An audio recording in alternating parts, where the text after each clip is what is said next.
नमस्कार श्रोते हो, दीपक रेघे कथाकथन चॅनलवर तुम्हा सगळ्यांचं मनापासून स्वागत. श्रोते हो, तुम्ही ऐकताय अनघा लिखिते यांची गुंफण प्रेमाची ही कादंबरी आणि आज भाग 9. नवीन चंद्रच्या घरातनं बाहेर आल्यानंतर स्वप्नालीनं रश्मीला मिठीतच घेतलं. दोघी मायलेकींच्या डोळ्यातनं अश्रूच्या धारा वाहायला लागल्या. सुनंदा दारात उभं राहून हे सगळं बघत होती. तिचे डोळे पाणावले. तिने सुद्धा सुरुवातीला नवीन चंद्र यांचा मूल होत नाही म्हणून छळ सोसलेलाच होता. नणंदबाईंचे बोचरे बोल तिच्या देखील कानात अजूनही घुमतच होते.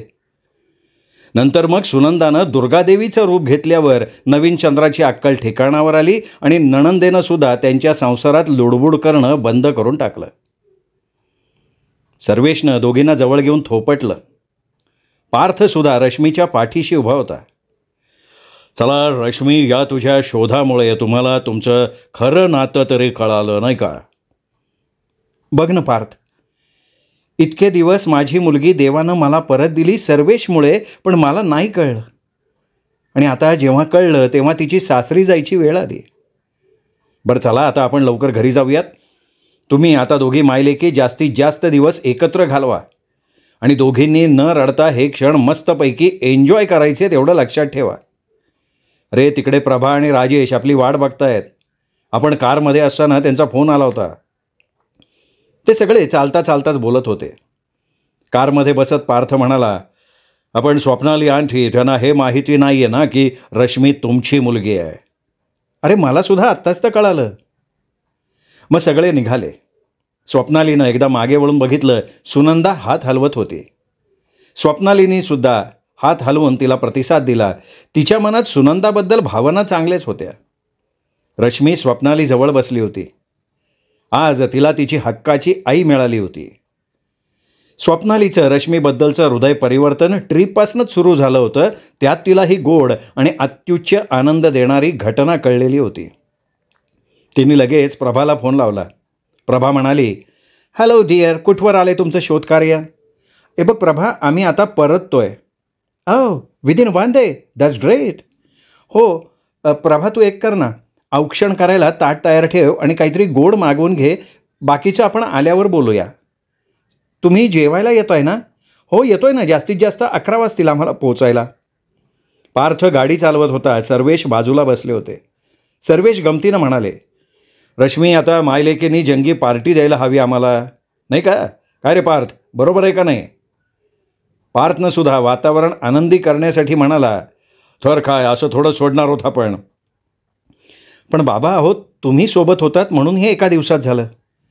मला तर वाटत होतं की माहीत नाही 8 दिवसात काहीतरी शोध लागेल का नाही ते. हे बघ, आपण कुठलंही काम प्लॅनिंगनं केलं ना तर ते सक्सेसफुल होतंच. हां, पण त्या काकांनी ते नीट सांभाळून ठेवलं नसते सगळे दस्तऐवज, तर मग काही सांगता येणार नव्हतं. पण बरं झालं की नाही रश्मीनी हा हट्ट धरला. नाहीतर आपण तर तिला हेच समजावत होतो की जाऊ दे, आम्ही तुझे आईवडील आहोत. पण मग त्यामुळे खऱ्या नात्याची गोडी मला कधी चाखता आली नसती. आई, असं पाहिलं ना, आता आपण थँक्स राघवच्या फॅमिलीला द्यायला हवे. तेच मला तसं बोलले नसते, त्यांनी जर सहज आमचं नातं स्वीकारलं असतं तर मला हे कधीच कळलं नसतं. मला राघवचा दिखाऊपणा उशिरा कळला असता, मग मी पार्थच्या प्रेमाला कायमची मुकले असते. ओ रश्मी, म्हणजे राघव तर तुझा आते भाऊ, राईट? बरं झालं ते पोकळ नातं तुटलं. स्वप्नाली आंटी, तुम्ही एक नोटीस केलं का? मालविका काकूंनी तुम्हाला तुमच्या मुलीपासनं तोडलं आणि त्याच मालविका काकूंच्या दुर्वर्तणुकीमुळे तुम्हाला रश्मी पुन्हा मिळवून दिली. म्हणजे जी गोष्ट तुमची असते ती तुमच्याजवळ येतेच येते. Yes yes yes, you are absolutely right. 7 वाजले होते. सर्वेश म्हणाले, पार्थ, गाडी एखाद्या हॉटेलजवळ घे. आपल्याला पोचायला 11 वाजतील. आपण थोडंफार खाऊन घेऊया. मला वाटतं की आपण 8-1 वाजता जेवणच करून घेऊ. रात्री पोचू, मग फ्रेश होऊ. तोपर्यंत ऑलमोस्ट 12 वगैरे वाजून गेले असतील. तुमचं काय मत आहे आंटी? अरे पण मी प्रभाला जेवण करायला सांगितलं आहे. अगं मग लगेच तिला सांग आम्ही जेवूनच येतो आहे, म्हणजे ते सुद्धा आपली वाट बघत नाही ना बसणार. स्वप्नाली पुन्हा प्रभाला फोन करून चेंज ऑफ प्लॅन सांगते. 7 वाजता ते एके ठिकाणी चहा कॉफी घेतात. थोडे मध्ये खायला वेफर्स, कुरकुरे वगैरे घेतात आणि निघतात. पार्थ आणि रश्मी मागे बसून खातात. स्वप्नाली समोर बसून आपल्या नवऱ्याला प्रेमानं खाऊ घालत असते. आई, आपण कनी उद्या सिद्धिविनायक मंदिरात जाऊया. तसंही आता आपल्याकडे भरपूर वेळ आहे. पार्थसोबत जरा मुंबई फिरू. अहो येस, माझी मनापासून इच्छा आहे मुंबई बघायची. व्हॉट डज यू से? आमची मुंबई. येस, आमची मुंबई. ठीक आहे, आपण नक्की जाऊया. गणपती बाप्पा मोरया. अंकल, रश्मीचा प्रॉब्लेम तर सॉल्व्ह झाला. आता मला सुद्धा त्या बंगल्यासाठी इन्स्पेक्टर अनिरुद्धच्या मागे पडून मदत घ्यावी लागेल. अरे पण ते तर राघवच्या केसमध्ये गुंतले, त्यांचं काय? That's not our lookout. ती केस ते देतील दुसऱ्याला. मी त्यांना तशी रिक्वेस्ट करतो. गप्पा गोष्टी करत करत ते 8 वाजता जेवायला थांबतात. बाबा, आपण नवीनचंद्र यांना आत्ताच राघवकडे घेऊन जाऊन त्याचा सोक्षमोक्ष लावला असता तर. नाही रश्मी, नाही. तू ठरवलं होतंस ना की त्यांना म्हणजे राघवच्या आईवडिलांना तुमच्या लग्नाची पत्रिका द्यायची आणि दाखवून द्यायचं की तू अनाथ नाही आहेस. पण सर्वेश, मला हे समजलं ना की ती बाई मालविकाच आहे. त्यामुळे माझी तर इच्छा नाही त्यांना माझ्या मुलीच्या शुभकार्यात बोलवायची. आणि खरं तर ना मला त्यांचं तोंडही नाही पाहायचं. ठीक आहे आई, आपण त्यांना इन्व्हाइट करायला नको. पण हे दाखवून तर देशील ना की त्यांनी तुझं कितीही वाईट करण्याचा प्रयत्न केला तरीही तुझं झालं ते चांगलंच झालं.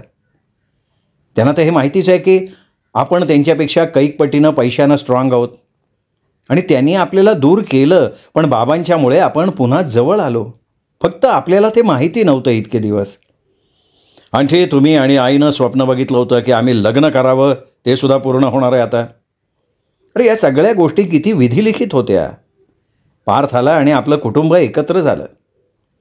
जेवण करून ते सगळे निघाले आणि 10:30 पावणे 11च्या सुमाराला पोहोचले.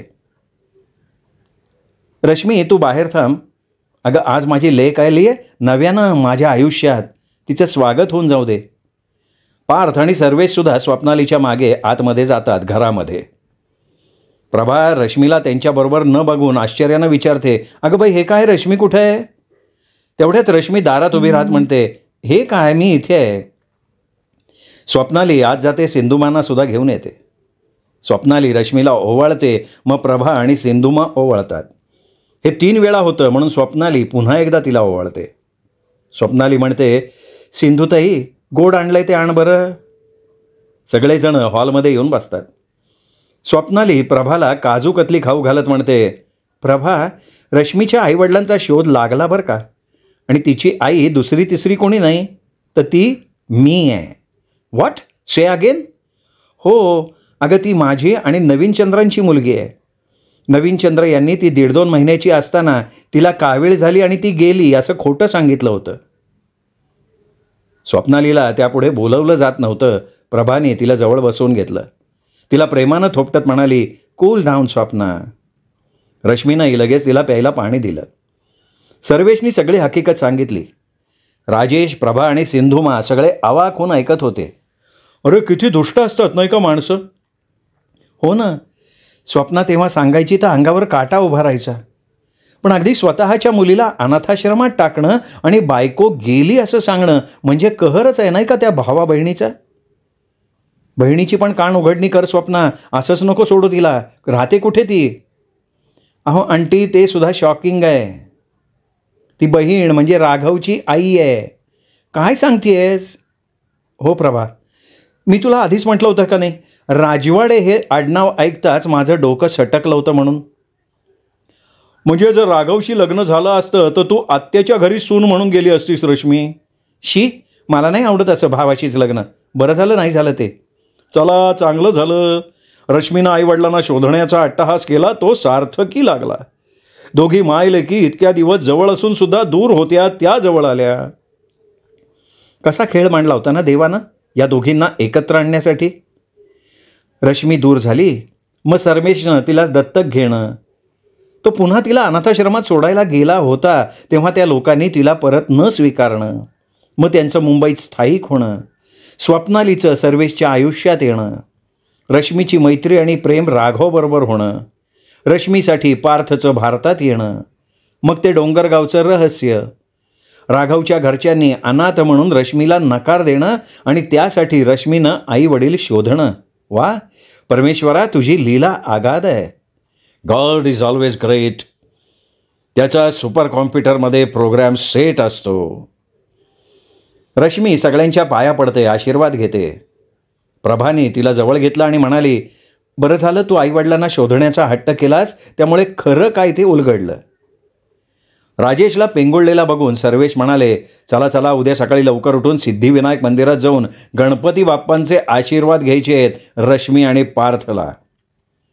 पार्थ राजेशजवळ जाऊन म्हणाला, बाबा 1-2 दिवस जरा मुंबईत फिरायचं आहे. मग चला रे, लवकर झोपायला हवं. सगळे गुड नाईट म्हणून झोपायला जातात. स्वप्नाली सकाळी लवकर उठलेली असते. ती डायनिंग टेबलवर येऊन बसते. सिंधुमा तिला विचारतात, मॅडम चहा देऊ? हो सिंधुताई. ताई, आज तुमच्याशी मला बोलायचं आहे. सिंधुताई चहा आणून देतात आणि तिथेच उभ्या राहतात. बस ग सिंधुताई. सिंधुमा समोर बसतात. स्वप्नाली म्हणते, सिंधुताई, मला तुमचे आभार कसे मानावेत ना ते कळत नाही आहे.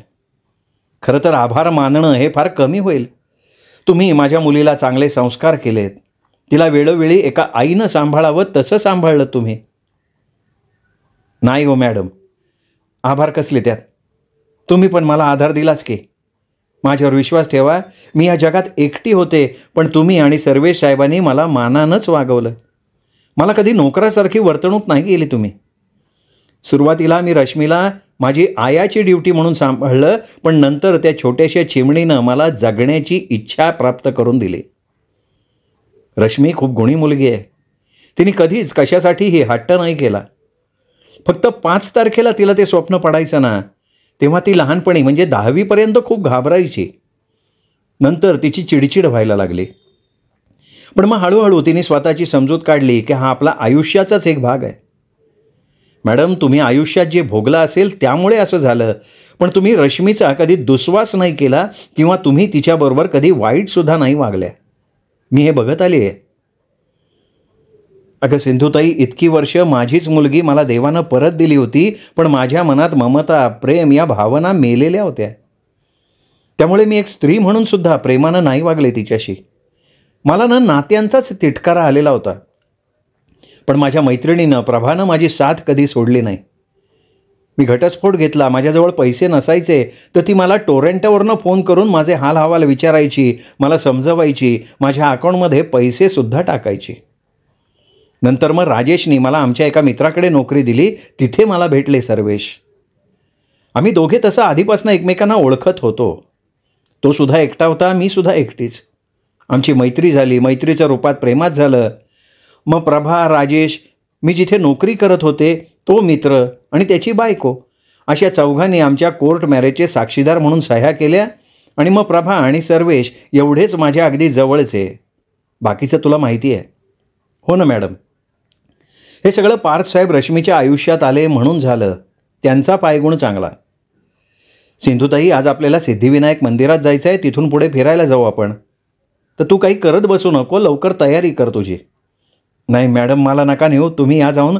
मला अवघडल्यासारखं होईल अहो सगळ्यांच्या बरोबर. अगं चल ग, मला बरं वाटेल. नाही नको मॅडम, अहो रश्मीचे सासरचे सुद्धा लोक आहेत म्हणून मी नाही म्हणते.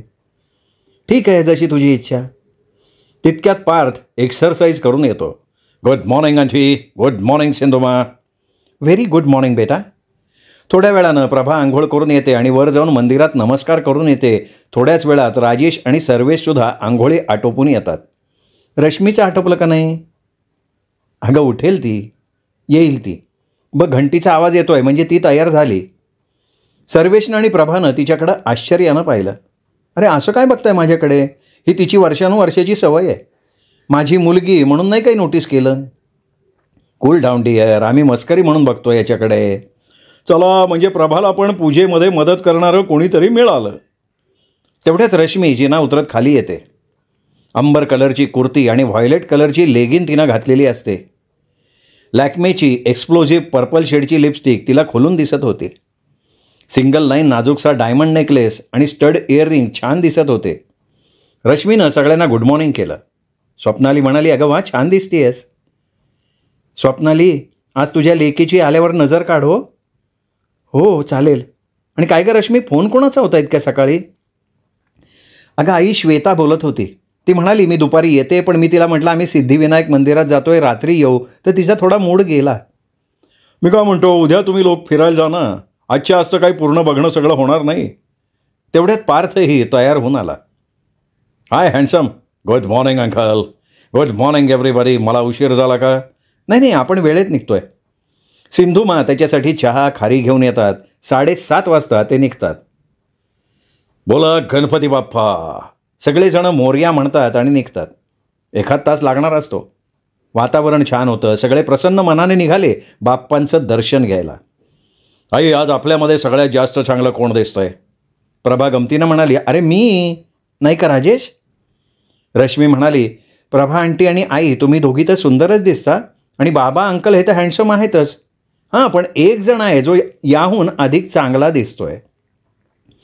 अशा प्रकारे थट्टा मस्करी सुरू असते. अगं बाई, किती गर्दी आहे इथे. काय झालंय आता, जो तो मुंबई पुण्याकडे धाव घेतोय. दुःख हे आहे की मुंबईचं मराठी पण निघून गेलं. प्रत्येक स्टेटला चांगलं डेव्हलप केलं तर ही गर्दी कमी होईल. खेडी विकसित केली तर तरुण शहराकडे धाव घेणार नाहीत. अरे हो, पण हे सत्ताधारी करतील तर शक्य होईल ना. आता जसं शिक्षणासाठी मुलं पुणे प्रिफर करतात, तर लहान लहान शहरात जर अशी कॉलेजेस असतील, त्यांचं स्टँडर्ड उत्तम असेल, तर मुलं तिथेच शिकतील, तिथेच हॉस्टेल्स काढायची. अशा तऱ्हेने एक एक लहान शहर विकसित पण होईल. प्रत्येक लहान शहरात काहीतरी स्पेशालिटी जपली तर विकास नक्की. आता आपणही तिघे इथेच सेटल व्हायचं ठरवतोय, म्हणजे वाढली का नाही अजून 3 जणांनी संख्या? इतके सामावले, आपण तर आपल्या स्टेटमध्ये आहोत. हो, पण यांचं लग्न झालं की घरही बघावं लागेल. सर्वेशनी सांगितलंय बरं का 1-2 जणांना. पार्थ आणि रश्मी मागे बोलत बसलेले असतात. ती पार्थला ठिकाणांची माहिती देत असते. उद्या कुठं जायचंय? आपण एलिफंटा केव्जला जाऊया. टायमिंग आहे का त्याला? हो, 9 ते 5:30. थोड्याच वेळात ते मंदिरात पोहोचतात. लाईनमध्ये उभं राहायचं असतं. 15 मिनिटात आतमध्ये जातात, दर्शन घेतात. रश्मी आणि पार्थ सुखी जीवनासाठी बाप्पांचे आशीर्वाद घेतात. स्वप्नाली देवाची माफी मागते. त्यांनी तिच्या पदरात तिची लेक परत दिली होती, पण स्वप्नालीला नाही सुचलं लेकीला प्रेम देणं. तिने देवाला प्रार्थना केली की आता सर्व कार्य निर्विघ्नपणे पार पडू दे. या कार्याला देवा तू स्वतः उपस्थित राहा. नंतर ते नाश्ता करतात, महालक्ष्मी मंदिरात जातात. देवीचं दर्शनही खूप छान होतं. मंदिराच्या मागच्या बाजूला अथांग पसरलेल्या अरबी समुद्राचं दर्शन होतं, आणि मग तिथूनच पुढे त्यांना हाजी अली दर्गा दिसतो. मला वाटतं आपण जेवण करू आणि नेहरू सायन्स सेंटरला जाऊ. जेवण करून ते सायन्स सेंटरला जातात. 2 तास कसे निघून जातात कळतही नाही. जेवण झाल्यानंतर सर्वे ड्रायव्हरला सांगतात, सुरेश, वांद्रा वरळी सी लिंकवरनं माउंट मेरी बेसिलिकाला गे. अहो, खरंच अमेझिंग आहे हे शहर. भारताचं एक वेगळं रूप बघायला मिळतं आहे. थँक्यू रश्मी, तू टोरंटोला आली नाहीस त्याबद्दल. खरंच की, आपल्या देशात आपलेपणा जाणवतो. यंत्रवत नाही वाटत. भारत आपला प्रगतीच्या पथावर आहे हेही जाणवतं. आपलं तर फक्त गुजरात बघणं झालं आहे, ते सुद्धा पूर्ण नाही. अहो, तुम्ही इथे आल्यावर आपण पुन्हा जाऊ. हो चालेल, आपण उरलेलं आयुष्य आहे ना असं मस्त एन्जॉय करत घालू. आपल्या सगळ्यांचे सगळे प्रॉब्लेम पण क्लिअर झालेत आता. पार्थ कारमधनं व्हिडिओ शूट करतो. वांद्रा वरळी सिलिंगचा, चर्च पाहून झाल्यानंतर त्याचा. तिथून ते जुहू चौपाटीवर जातात. पार्थ आणि रश्मी फुल एन्जॉय करतात. नंतर डिनर घेऊन 11 वाजता घरी येतात. सगळे थकलेले आहेत. लगेच फ्रेश होतात, झोपायला जातात. रश्मीनं मोबाईल घरी ठेवलेला असतो. ती फोन कॉल चेक करते तर राघवचे 8-10 मिस्ड कॉल असतात. तिचा मूड ऑफ होतो, पण ती ठरवते की आता टेन्शन घ्यायचं नाही. कारण आता तिच्या पाठीशी प्रेम करणारा पार्थ आणि आईबाबा, प्रभा आंटी आणि राजेश अंकल आहेत. पण तरीही तिच्या मनात येतं की हा इतके फोन का करतोय. पार्थ तयार होऊन हॉलमध्ये फेऱ्या मारत होता. रश्मी स्काय ब्लू जीन्स आणि लाईट पिंक शर्ट घालून खाली येते. स्वप्नाली म्हणाली, चल रश्मी, पटकन चहा घे, पार्थ कधीची वाट बघतोय. तिने पटकन बशीमध्ये ओतून चहा घेतला. स्वप्नाली तिच्या जवळ बसून आपल्या लेकीला निरखून बघत होती. देवानं अगदी मुक्त हस्तानं तिच्यावर सौंदर्याची उधळण केली आहे. लहानपणीसुद्धा अशी सुंदर बाहुलीसारखी दिसायची. तेव्हा किटी पार्टीतल्या तिच्या मैत्रिणी म्हणायच्या की स्वप्नाली, तुला लेकीच्या लग्नाची चिंता करायचं कारण नाही, एखादा राजकुमार येईल तिला घेऊनच जाईल. रश्मी, आई येते ग असं म्हणत निघाली. तेव्हा स्वप्नाली तंद्रीतनं बाहेर आली. रश्मीनं प्रभालासुद्धा बाय बाय केलं आणि बाहेर आली. ड्रायव्हर गाडी घेऊन तयार होता. अरे आपण बसनी जाणार होतो ना. तुला वेळ झाला तर अंकल म्हणाले कारनं जा. वेळ का झाला, काल झोप झाली नाही का, थकली होतीस. रश्मीनं त्याला राघवचे मिस्ड कॉल दाखवले. तू त्याला कॉल बॅक करू नको. तसंही उद्या आपण जाणार होतो त्याच्या घरी लग्नाची पत्रिका द्यायला. अरे पण मी विचार करत होते आणि मला टेन्शन येत होतं की अजून काही नवीन माझ्या मागे नाही त्या लावणार ना. हा नाही, तो काय करणार नाही. म्हणजे नवीन चंद्र यांनी त्यांना तसं कळवलं असेल तर माफी मागायची असेल त्याला. वेट पण तो तर गायब आहे. अरे आलाही असू शकतो ना. आपलं कुठे इन्स्पेक्टर अनिरुद्धंच्या बरोबर बोलणं झालं आहे. तो आला असेल म्हणूनही त्यांनी आपल्याला चौकशीसाठी फोन केला नसेल. जाऊ दे, तू नको विचार करू, लेट्स एन्जॉय. त्यांनी तिच्या हातात हात दिला तेवढ्यात श्वेताचा फोन आला. अगं रश्मी, कुठे अडकली आहेस? उतर तू खाली, आम्ही तुझ्या कॉलनीत एंटर झालो आहे. ओके. श्वेता आणि चैतन्य खाली उतरून थांबतात तेवढ्यात तिला रश्मीची कार येताना दिसते. Good morning. Sorry friends for being late. आपण सरळ गेटवेला जाऊया. सुरेश त्यांना इन टाईम पोचवतो. पार्थला ते ठिकाण खूप आवडतं. गेटवे ऑफ इंडियासमोर आयकॉनिक हॉटेल ताजची इमारत महाराष्ट्राच्या वैभवाची परिचय देत होती. प्रचंड गर्दी बघून उदात्त मनानं आपलं नशीब आजमावू बघणाऱ्या प्रत्येक व्यक्तीला आपल्यामध्ये सामावून घेत असणारी मुंबई. इथे काम करणारा उपाशी राहत नाही. फक्त गरज आहे ती मुंबईचं मराठी पण टिकवून ठेवण्याची. म्हणतात ना की पाहुण्याला जेवायला स्वतःचं ताट द्यावं पण बसायचा पाट देऊ नये. अरे पार्थ, कुठे हरवला आहेस? मुंबई अद्भुत आहे. चैतन्य आणि पार्थने बुकिंग ऑफिसवर जाऊन तिकीटं काढली. 200 रुपये पर हेड. 10 रुपये एक्स्ट्रा देऊन अप्पर डेकचं तिकीट काढलं. 8ची पहिली फेरी मिळाली. बोट मोठी होती. वरून खूप मस्त व्ह्यू दिसत होता. चौघांची फोटो घेत मजा मस्ती सुरू होती. जशी बोट पुढे जात होती गेटवे ऑफ इंडिया आणि हॉटेल ताज दृष्टीआड जायला लागलं आणि फक्त दिसत होता चहूबाजूंनी अथांग सागर. नजर जाईल तिथपर्यंत पसरलेला. रश्मी आणि पार्थने टायटॅनिक पोजमध्ये फोटो काढले आणि नंतर मग श्वेताला सुद्धा राहवलं नाही, त्यांनी सुद्धा फोटो काढून घेतले. विशाल काय क्रूज, मोठी जहाजं, काही मालवाहतूक जहाजं नजरेला पडत होती. रश्मी, आईबाबांना सुद्धा आवडलं असतं. आपण त्यांना घेऊन पुन्हा येऊ. तुला मुंबईत पुन्हा कुठेही जायचं झालं तरी नेहमी तितकाच उत्साह राहील तुझ्यामध्ये. पुणे हे शहरसुद्धा सांस्कृतिक, ऐतिहासिक आणि शैक्षणिकदृष्ट्या उत्तम शहर मानलं जातं. म्हणजे या जन्मात तर सगळं नाही बघणं होणार. या मातीत पुन्हा जन्म घ्यावा लागेल. अगं बाई, कसं सुधारलं रे तुझं मराठी? आई शपथ. रश्मी शिकवते म्हणून येतं मला. नाही, फी देणार आहेस का शिक्षण मोफत सुरू आहे? नंतर शिक्षण पूर्ण झाल्यावर देईन की मी, विथ इंटरेस्ट. चला, वाह्यात कुठले. पाऊण तासात ते एलिफंटा केव्जला पोहोचले. नंतर मग टॉय ट्रेननी केव्जपर्यंत मजा करत जायला लागले. पुढे जाऊन चैतन्यांनी 5 रुपये पर पर्सन असं ग्रामपंचायतीचं तिकीट काढलं. खूप सुंदर वस्तूंची दुकानं थाटलेली होती. रश्मी, आपण येताना मस्तपैकी शॉपिंग करूया. अगं हो ना, किती मस्त आहे ना. पार्थ, आपण पहिलं काहीतरी खाऊन घेऊ, मला सॉलिड भूक लागली यार. अरे आम्ही पण चहा घेऊन निघालो आहे. सगळ्यांनी यथेच्छ नाश्ता केला. पुढे पायऱ्या चढत निघाले. उन्हापासून प्रोटेक्शन होण्यासाठी छान केलं नाही काय. रश्मी त्याच्या हातात हात घालून चाललेली असते. पुढे श्वेता आणि चैतन्य. पार्थ, तुम्ही पायऱ्या मोजल्या का रे? नाही रे, तू मोजल्या? हो, 120 पायऱ्या आहेत. पार्थ बोर्ड वाचत म्हणाला, finally we reached Elephanta caves, the world heritage monument. Archaeological survey of India, Mumbai circle. दम लागला बाबा. हे बघ, तुला रेग्युलर एक्झरसाईज खूप आवश्यक आहे. पार्थ बघ बरं, भारतात येऊन सुद्धा कंटिन्यू करतो एक्झरसाईज. करत जाईन ग बाई, जात जाईन जिमला आता, ठीक आहे का? हे 3 चेहरे कसले आहेत? पार्थ, हा आहे भव्य दिव्य केव्जचा केंद्रबिंदू त्रिमूर्ती. उत्तर प्रवेशद्वाराकडे तोंड करून भिंतीवर कोरलेलं त्रिमूर्ती शिल्प म्हणजे शिवाची 3 मस्तकं आहेत, ज्याला सदाशिव असं सुद्धा म्हणतात. What does it symbolize? पवित्र ट्रिनिटीचं प्रतीक आहेत. निर्माता, संरक्षक आणि विनाशक. या त्रिमूर्तीच्या उजव्या साईडला गंगाधराचं हे शिवाचं आणखीन एक चित्रण आहे. भगवान शंकरांनी गंगेला स्वर्गातून खाली आणताना दाखवलेला आहे. बाजूला प्रसन्न मुद्रेत माता देवी पार्वती उभी आहे. पूर्वेला जीर्ण अवस्थेत अर्धनारी नटेश्वर कोरलेला आहे.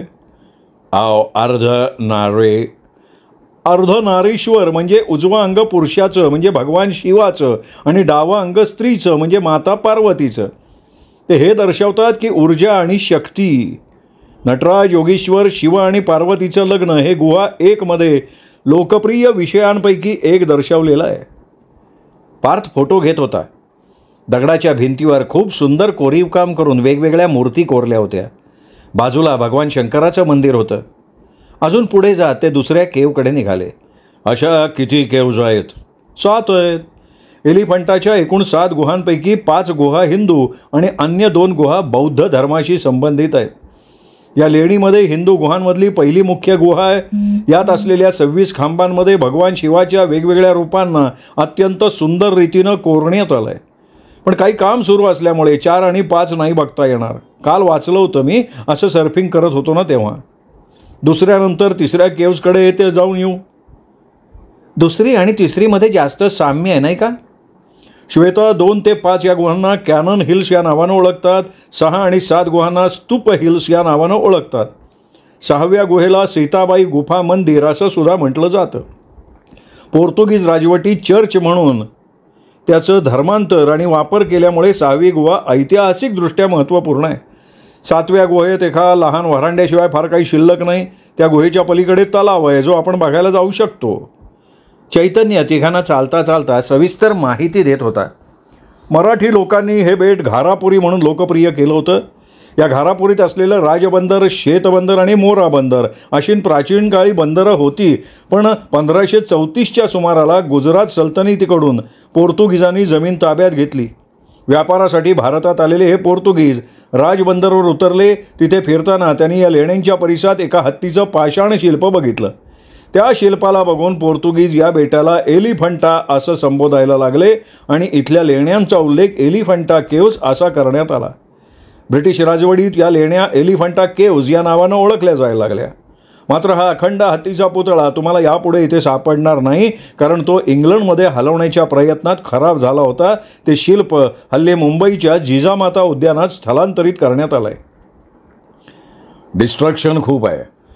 असं म्हटलं जातं की पोर्तुगीजांनी तलवारबाजी आणि बंदूकबाजीच्या प्रॅक्टिससाठी असं डिस्ट्रक्शन केलं. गप्पा गोष्टींमध्ये त्यांचा तलावसुद्धा बघून झाला. आय थिंक आता आपण परत जायला हवं. इतकं चालून पोटात कावळे ओरडत आहेत. हो ना यार, ऊन पण लागतं आहे. Okay let's go. परतताना ते थोडं शॉपिंग करतात आणि मग हलकं फुलकं खाऊन परततात. Wow, very interesting. खरं तर आपला भारत सगळ्यात रिच देश आहे. फक्त आउटसायडर्सनी इथे येऊन त्याची वाट लावली आहे.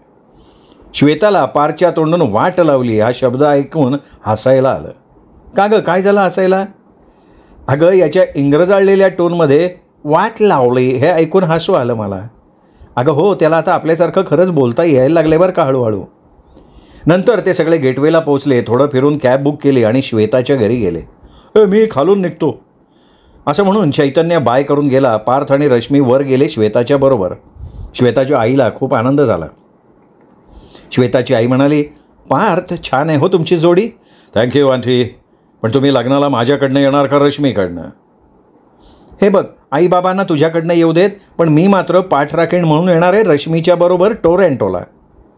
अगं पण रश्मीला विचार, तिला चालेल का? अहो का नाही चालणार काकू? बरं तुमच्यासाठी काय पोहे करू का उपमा करू? ओ नो आंटी, आम्ही निघताना खाऊन आलो आहे. Only T will work. ठीक आहे, बसा तुम्ही गप्पा मारत. श्वेताच्या आई आत निघून गेल्या. श्वेता आतुरतेनं म्हणाली, सांग रश्मी, तुम्हाला 8 दिवस लागणार होते म्हणालात, मग एकाच दिवसात रिटर्न, काय झालं? रश्मी सगळं सविस्तर सांगायला लागली. श्वेताला आश्चर्याचे झटके बसायला लागले. ओ माय गॉड, म्हणजे इतके दिवस तू स्वतःच्या आईजवळ होती आणि तरी तुम्हा दोघींना माहिती नव्हतं? What a coincidence, it's miracle. Yes. अगं, आईला खूप दुःख झालं. इतक्या दिवस आम्ही जवळ असून सुद्धा मनानं दूर होतो आणि आता काय माझे सासरी जायचे दिवस आले. बरं झालं की तुला राघवनी तसं बोलून लांब केलं ते. In fact that time it was also shocking की राघव जो आपल्या जनरेशनचा आहे तो असा विचार करतो आहे. स्वतः काय दिवे लावले दिसलेस म्हणा. तेव्हा मला आणि चैतन्यालाही खूप वाईट वाटलं. मी पहिल्यांदा तर रडलेच होते. जेव्हा मला चैतन्याने सांभाळलं, मग मी पार्थला फोन केला होता की राघवनं एंगेजमेंट केली. मला नचीकडनं सगळं समजलं की त्यांनी तुझ्याबद्दल काय विचार करून तुझ्याशी ब्रेकअप केलं होतं. हे बघ श्वेता, पार्थ नेहमी म्हणतो की जे होतं ते चांगल्यासाठी. पार्थ इशाऱ्यानं म्हणतो की हे मी नाही म्हणत, हे भगवान श्रीकृष्ण म्हणतात. तेवढ्यात श्वेताची आई चहा घेऊन आली. रश्मी, मला तुमच्या घरी येऊन तुम्हाला सगळ्यांना केळवणासाठी बोलवायचं आहे. उद्या आलं तर चालेल? काकू, मी असं करते, आईशी बोलते आणि कळवते. काही हरकत नाही, पण सांग नक्की. हां. एवढं बोलून श्वेताची आई परत आतमध्ये निघून गेली.